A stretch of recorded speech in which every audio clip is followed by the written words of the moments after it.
is a poetry collective based in Florida, but they are worldwide. All right, they publish anthologies and all that good stuff. So please put your hands together for Dreams in Hiding Writing. Woo! Clap it up. Yes. Hey, girl. Mommy left the water bottle. Thank you so much. Hello. I first want to start off by saying my name is Tiffiny Rose Allen, aka Finn Rose Aborizk, and we're going to read some poetry today. I'm very, very grateful to be here, and thank you to everyone who's here to listen.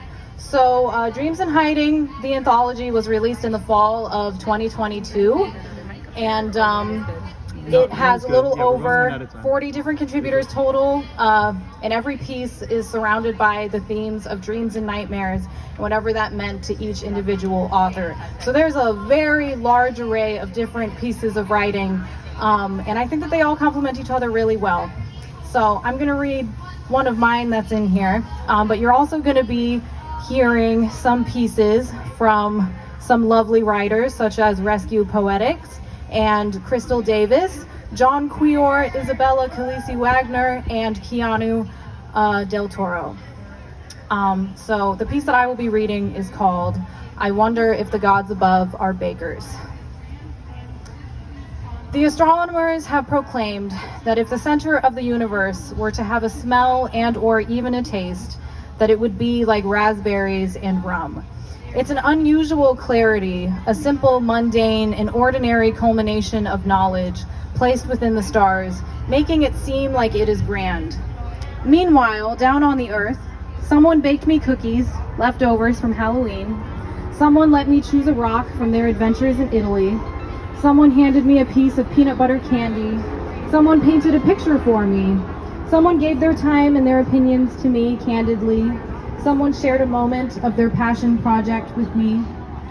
I wonder if the gods above are bakers, stirring sprinkles of stars together to form galaxies and nebulas and all the other things.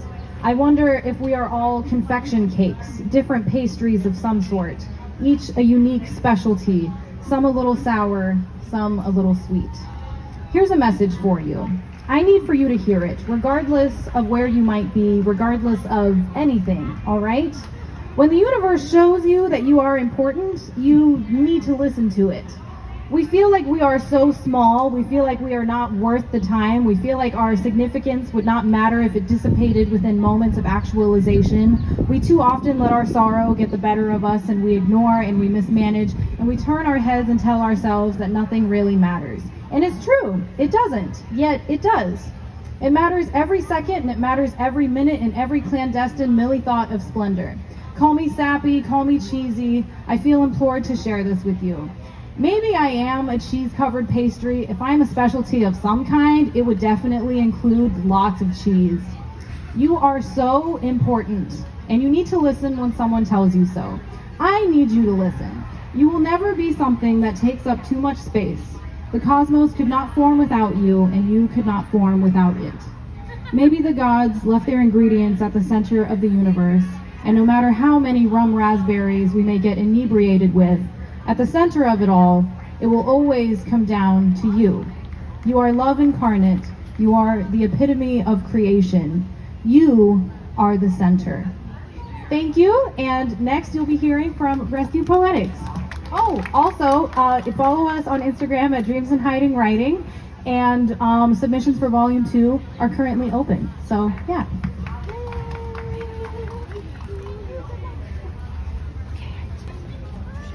So let's hear it for Tiffiny. Come on.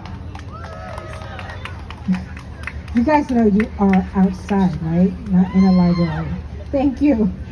So I'm RescuePoetix. It is an honor and pleasure to be here and share the stage with all these amazing poets, and to share some poetry with you. I'm going to share two pieces. One came out in the 2022 anthology, and the last one will be coming out in the next anthology. This one is called Daytime Dreaming. Daytime dreaming, moments of splendor, the feeling that anything is possible, flashes that last forever.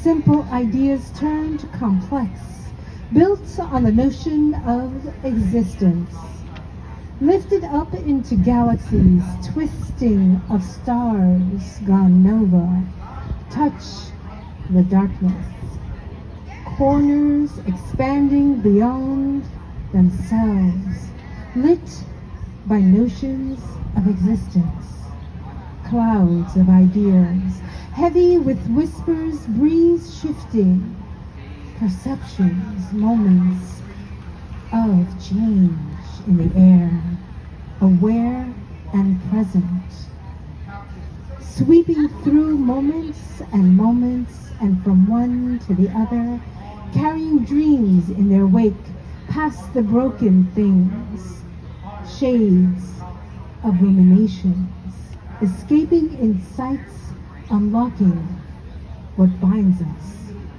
daytime dreaming, where everything is possible, nothing out of place, the unreal becomes reality.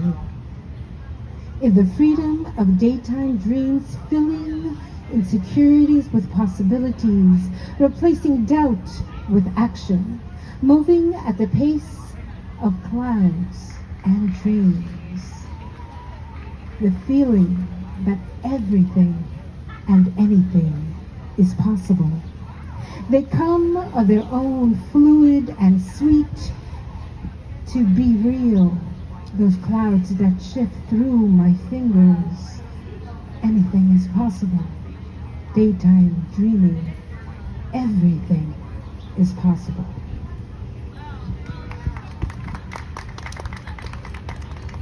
Thank you, thank you. And for those who don't know me, you can find me on Instagram, Facebook, everywhere at RescuePoetix. Just look for me and I'm sure you'll bump into me at some point. If you see me walking around, please stop and say hello. So for my last poem, this is in the upcoming anthology, and it's called an afterpiece, which is inspired by a piece of art, and the art that it was inspired by was created by Crystal Davis, who will be coming up after me. It's called I Am as a Woman. Caught in the paradox of having it all, reaching out and back, never truly knowing what's in my grasp, perplexities of womanhood, a miracle and a swear word.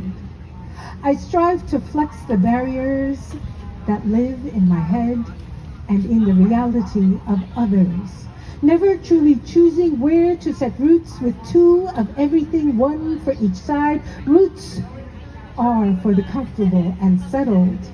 If I choose to settle, that labels me. If I choose to be wild, that labels me. If I choose to speak my mind, that too labels me. So why choose? Keep all the labels.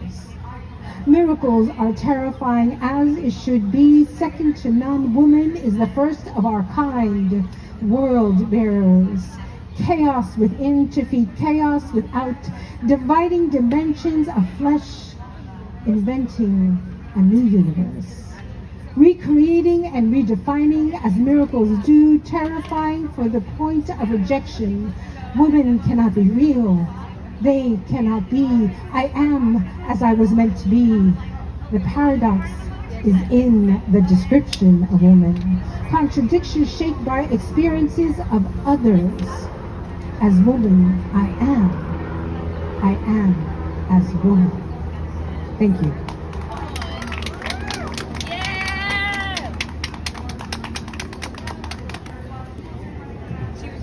Thank you so much. That was beautiful. Next, you'll hear from Crystal Davis. Hello, everybody. Thank you for having me, and thank you to Tiff and Dreams in Hiding for also having me. I go by Crystal Letters, and the first piece, well, I'm reading 3 short pieces from my first book of art and poetry called Elemental Emotions. The first is called Universe. Universe, you are a never-ending cycle of energy, fading away to begin again. You give birth to galaxies of constellations in a single breath. Stars burning bright, nurturing bodies of water, bodies of gas and plasma. Oceans wash with the ebb and flow, waves converge at the end of the cosmos. Cosmically speaking, You are the light in the end of the tunnel after life has been lost. You are the shadow that sits behind the sun. You are the moon. You are the sky that reminds us of our minute reality. You take pleasure in the human experience, the life cycle, the divine, the enlightened. You take, you give, as you destroy, you create, as above, so below. The next piece I'll be reading is called Oshun. You've got me shining. Sunflowers blooming, curves look delicious, elevated, tapped into, tuned, solar plexus, gold reflected canopies of forest gardens. Oksum danced in the river, played on the shoreline. Osun glistened under sunlight, kissed by the earth around her. Oshun leads me to the water. I wash the soles of my feet. I place the psalms in the palms of my empty hands and cradle them in the belly of her river. The water reaches my waist and engulfs me. I drink from her river as she anoints me with her waters. Ochun surrounds me with her love. I become one with her. Sunshine glistens across landscapes that follow curves and bends to the lake that is hers. A lullaby. Water spirit sailing through waters like a scaly sea dragon as he shimmers from sunlight's refraction. Elevated through waves, exalted by living waters, praised by flowing rivers. Running deep within the celestial ocean, he governs the rain, the springs, the lakes, and the streams. His wise words carry through the rivers, throughout the seas. Undines swim around river bends, playing in water. Curving like silk, scarves designed of stained glass, impressions of sea foam, wishing stones and peacock feathers drenched after sun showers. Tossing pebbles along the shore that passes between my toes, I dip my body into your fluid ecosystem, becoming one with your earth.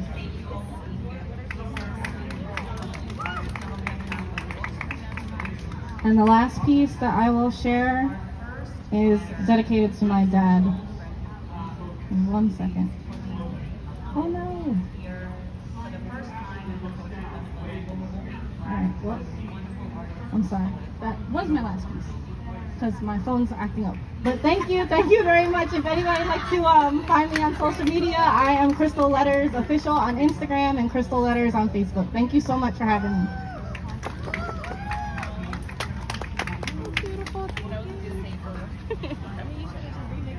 Thank you so much, Crystal. That was beautiful. Next up, you will be hearing from John Queor.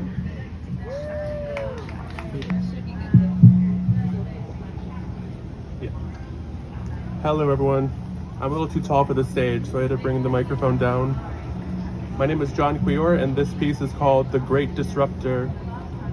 There's this figure looming in the pasture where my sheep gather to be numbered, haunting in the daylight of my dreaming, poisoning the sweet fields of lavender and soft streams of calming chamomile, conjuring clouds to cover the crescent, howling wildly to spook my companions. And I think this has gone on too long. I walk out to meet this great disruptor, to tear the cloak from their bones, to demand why they are so destructive, to demand that they immediately leave. I am now just an arm's reach away. They are roughly the same size as me. They are dead silent and unwavering, removing the veil so that I may see the one who is destroying my peace. A soft breeze tickles the dark fabric, growing into a steady whipping wind that throws the garment to the ground. And now only a glass pane remains. I gaze into the lone rectangle standing to see myself presented as a child. An ache forms in my angry chest. It begins to almost soothe me. The child looks deep in my eyes. We've been playing hide and seek, but you've only ever been hiding. And then this piece will be in the next anthology, and it's called Moulin Rouge. Love is a many splendored thing. I wished I was a sparkling diamond. All you need is love. I wished I was caught mid-air cascading. All you need is love. I wished I was a poet like Christian, until I became a poet like Christian, and then love was all to blame. Thank you so much.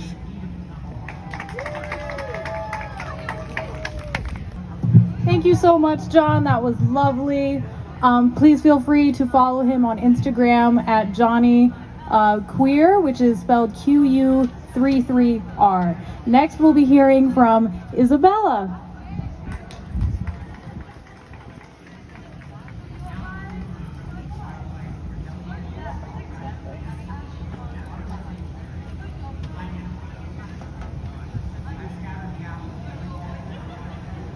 Hi there, everyone. I'm Isabella Calisi-Wagner.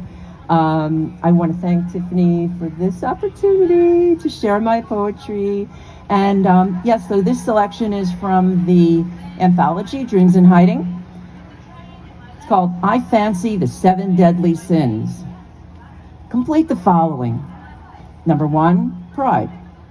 My blank is the best around. Number 2, greed. I want blank so much. Number 3, lust. I crave blank. Number 4, envy. The thought of blank drives me mad. Number 5, gluttony. I bought all the blank on the shelf. I couldn't stand anyone else getting the sale. Number 6, wrath.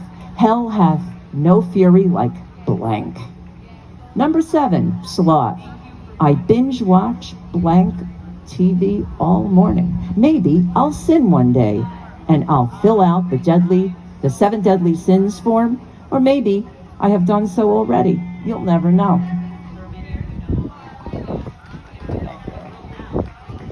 Anyway, this one is dedicated to my husband. He's a jazz musician, and this is an after poem. And it's called Booty Dwea. I have no modesty when the doghouse bassman plucks his 4 thick strings, vibrating in synchronicity with my trembling breaths, moving in tandem with the drummer's wire brushes, dragging tender fingers on his drumhead's smooth skin, like this.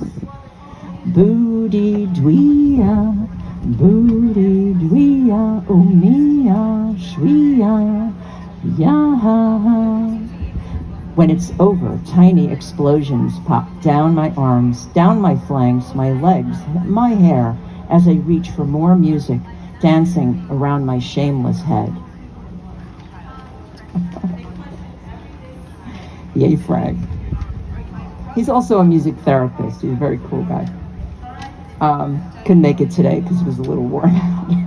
And he came with me yesterday. I was reading with Thursday Morning Poets, and it was quite an experience yesterday.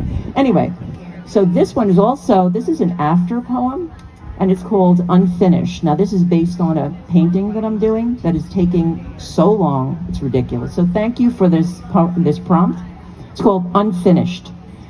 You walk past me each day in your studio, unmoved. You look at my image, unfinished and pale, while I, with melancholy eyes, whose depths creep hidden between the unpainted 4 corners of your painter's canvas, am held frozen in unrealized strokes of your lazy hands, while mounds of your colored paints of quinacridone, deep gold, and raw umber, sensual and soft, remain hidden within your silver tubes of pigment tops, tightly fastened, unwilling to allow its pigments to emerge from your secret cupboard haven. Brushes carelessly tossed into your studio baskets, resting motionless against dry stained rags, tools resting silent, unable to speak, powerless to explain, feel, show pain, longings, hungers, anticipations, and desires of life, and the wonders and the mysteries of what the future might bring. Yet you persist in your indifference. Do you consider me only a 2-dimensional young woman who could, at your whim, wait forever to bring me to fruition on the canvas, leaving me naked to the world without aspirations or designs? So now I sit here, languishing amongst your empty palettes, bottles of varnish, and easels stripped bare of pigment, alone and incomplete. You remain unmoved, uninspired, despite the daily sincere entreaties that emanate from my gaze to you. But you leave me only to imagine what my future might be, what I might become, what blush I might carry on my cheeks, which gaze I might burn in my eyes, which pose I might assume, as some unknown, unpainted pictorial antagonist sets their sights upon me in my sketchy landscape. How long must I wait? I am you, you are me. We are work, still unconsummated, unfulfilled. How long must I remain stretched of patience till you pick the brush up once again? But for today, I can only wait until you decide to pick up your brush and finally complete my portrait and work to animate me and let me live.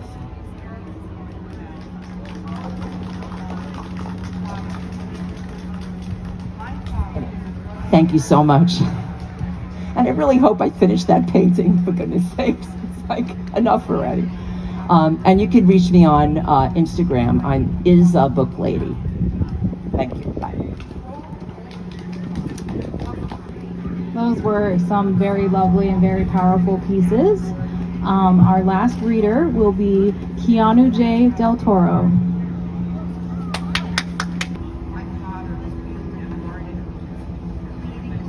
Good morning, New York. Oh my God. Today is so much nicer than it was yesterday, and I am very grateful to be here. Can we just give one more round of applause for those who came before? Thank you so much for reading. Thank you all for being here. This is such a beautiful day. And I'm gonna read a couple of pieces for you. So I'm from Miami, just to give a quick introduction. I'm from Miami. I came all the way over here just for this, right? And it has not disappointed, because even with the rain and even with the heat, I'm from Miami. Those are the things I understand the most, right? So it is what it is. So I'm gonna read one piece from my poetry collection, The Eve of Our Generation, for y'all, all right? It's called In My Late Holocene. I hope you enjoy it.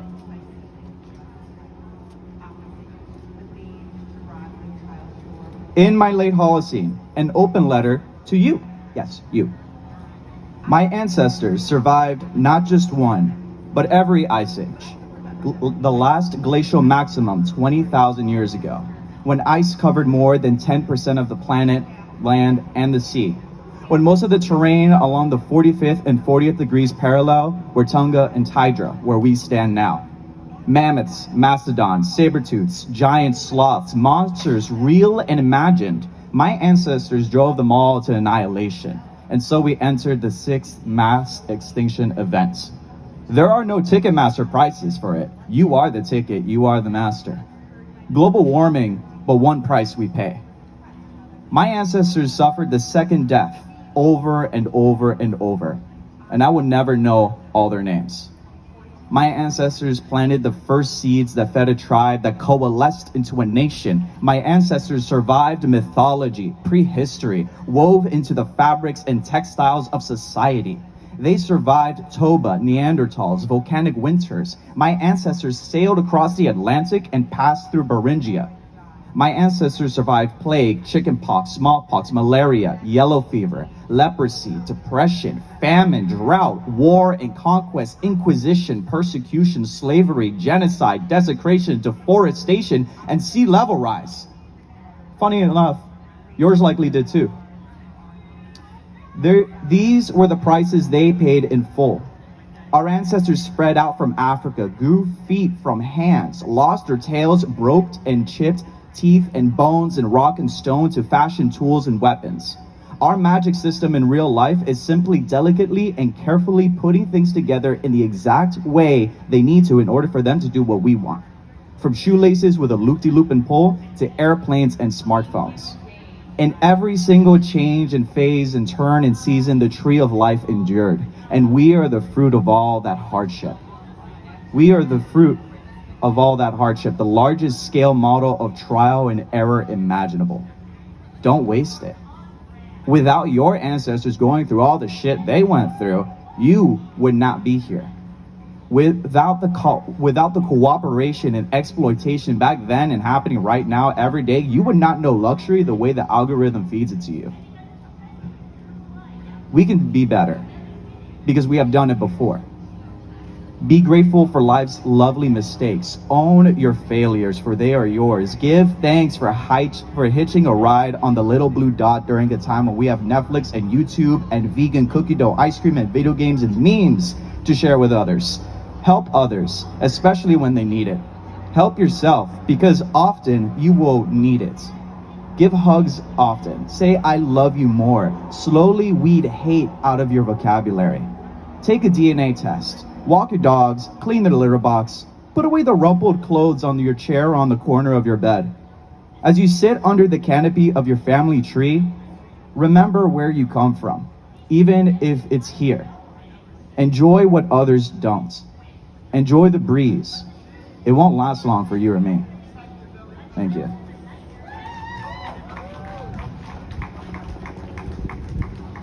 All right, so the last one I'll read for you guys is one that's going to be in the Dreams in Hiding Volume 2 collection.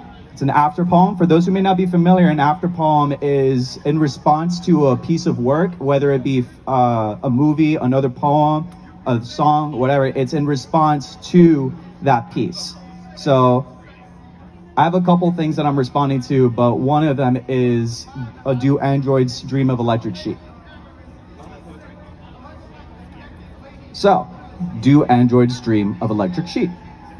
Do ants have nicknames and see themselves as individuals or part of a collective?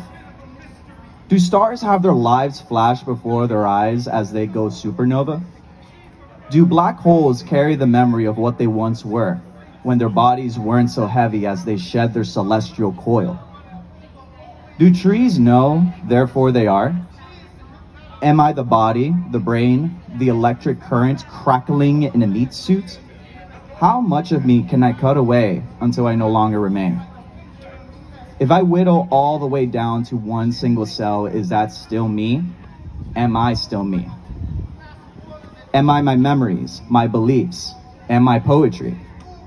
Am I my embarrassments in public? Am I the fear of never doing or being enough? What is it that I'm afraid of? Enough of what exactly? Stardust and bacon? Can I count the number of cells churning and surging within me? And can they all be me, living, dying, birthing, splitting, fighting over and over till they're unrecognizable, visibly changed, strained, and aged? Shouldn't they be doing all of this for a better home, a better body? Today is a hint of the trials and blessings of tomorrow. I am no body, I am no brain. They may keep the score while I strive for victory, even the small and fleeting ones, for they are each in service to the big ones yet to come. I have a brain, I have a body. A single word for all the biological hardware and software 4.5 billion years in the making. I am no black hole, but I will keep the memory of what I once was, even when my body grows dense and heavy. I am not happy, I have happiness. And it's mine to tend and to foster, mine to cast and spread, so that my roots may hold true and yield some of me for that will be worth remembering when I return to Stardust. Thank you, everyone. Again, I'm Keanu J. Toro. You can find me on Instagram as its_Keanu. It's_Keanu. Yes, I was named after Keanu Reeves. Thank you all for sharing this space. Hope you enjoy the rest of your day. Get home safe, everybody. Thank you so much. I just want to quickly say a huge thank you to all of the